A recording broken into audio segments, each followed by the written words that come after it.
Hey guys, Chris the Polish Geek and welcome to the review of The Iron Claw. Yeah, I managed to see this movie. This movie here technically is supposed to come out here in Poland on 16th of February, but I managed to get a ticket for early screening yesterday, so here we go. And what do I think of the movie? I think it was a great movie. Objectively very well done, with phenomenal performances and really interesting story, but it was also very sad and emotional. It's rarely where the movie manages to make me so sad, but this really did. I mean, like, in 2023, there were other movies also that managed to make me really sad, like for example, The Last Spark of Hope, this Polish movie, but that was pure depressing. This, again, very sad and very emotional, but here there felt like there was some glimmer of hope in this movie. And there's lots to say in this movie. First, I have to say, I already said, the performances are great, and I'm as shocked as I'm to say it. This movie made me realize Zac Efron is actually a very good actor, because I never particularly cared for Zac Efron. Whenever I would say Zac Efron, I always thought those cheesy High School Musical movies, but whereas I was watching this movie, I realized he really can act if he's just given a good script to work with. And yes, I was really impressed with what a phenomenal job Zac Efron did. I was hearing a lot, actually, from people how great Zac Efron is in this movie, but you really have to see it for yourself to really see what they're talking about. Because this movie is about this Von Erich wrestling family from Texas, although it's not really a sports movie. So if you're going into this movie and expecting a sports movie, then this is certainly not a movie for you, because I admit I was expecting a sports movie, even though I've never watched wrestling. I've heard some interesting things about it, but maybe because I didn't grow up in the United States, who knows, but personally, I don't know much about wrestling, although as I saw trailers for this movie, they looked really good, but then again, I expected a sports movie. And then when people were watching it, I heard it was very sad and emotional. But when I left the theater, I was so impressed, because no, this is by no means a sports movie.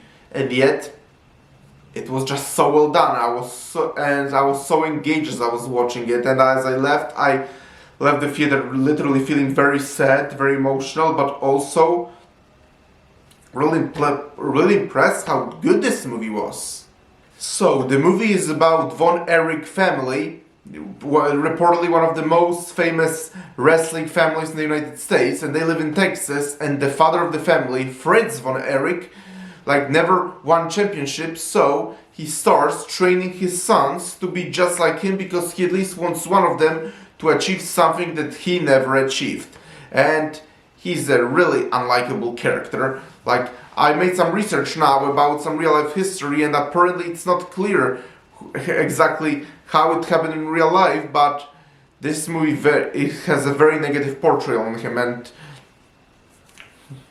he's a perfect example of toxic masculinity. And no, not a toxic masculinity in a modern politically correct world. No, actual real toxic masculinity, in that he doesn't even love his sons. He just sees them as extensions of himself, and he always picks favorites. And whoever is his favorite, whoever currently seems to have the most success, specifically at what Fritz wants of them.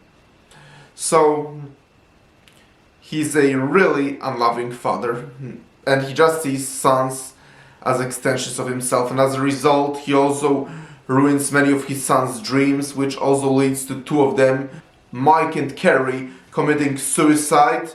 I read in real life there was actually one more brother, Chris, who also committed suicide, but the movie removed him because they decided that it'll be hard for the audience to believe that three brothers of the family committed suicide. But I found it pretty weird they cut him, because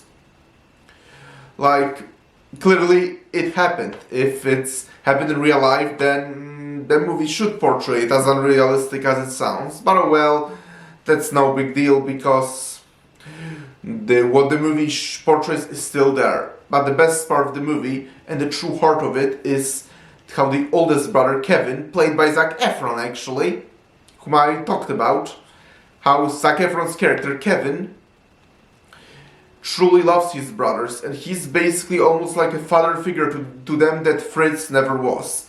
And this truly is the best part of the movie, and it shows what a really caring big brother Kevin is. And the last scene of the movie is the most emotional, but also my favorite scene in a Tar movie.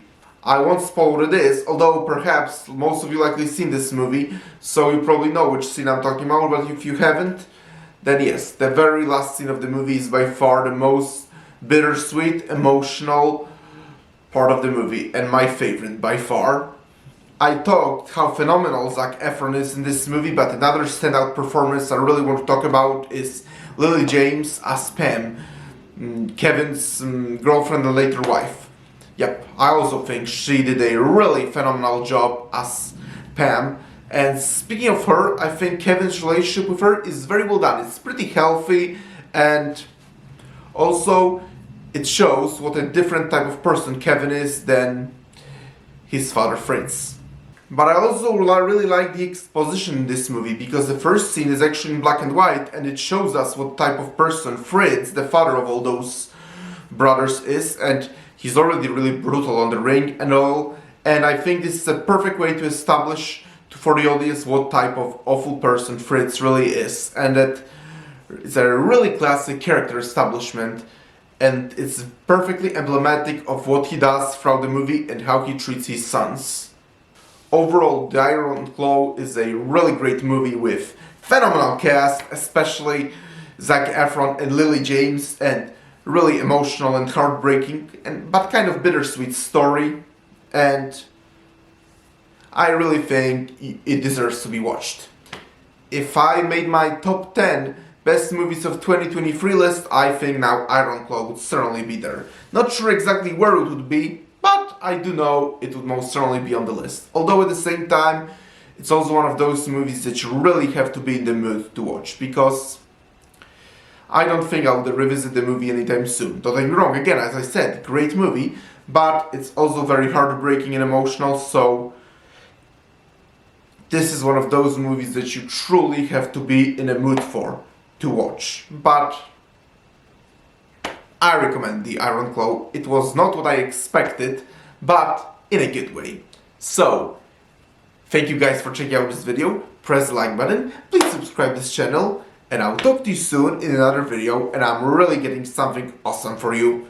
Talk to you then, bye!